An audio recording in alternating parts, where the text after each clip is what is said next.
ஏன் இந்த பாவங்கள் ஜெகதீஸ்வரா, ஏன் இந்த கோலங்கள் பரமேஸ்வரா, ஏன் இந்த தடுமாற்றம் சர்வேஸ்வரா, ஏன் இந்த அவலங்கள் கங்காதரா.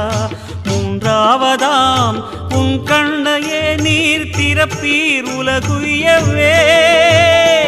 ஆதி அறியாமலே வாழ்ந்து வரும் வாழ்விலே ஆசைகளின் ஆட்டமே பாரு. வாழ்க்கையில் சாவியும் ஆழியில் வீழ்ந்ததே, வழி என்பதென்ன இனி கூறு. கைலையில் தாண்டவம் ஆடியது போதுமே, பூமியில் நீ வந்து ஆடு. பூமியில்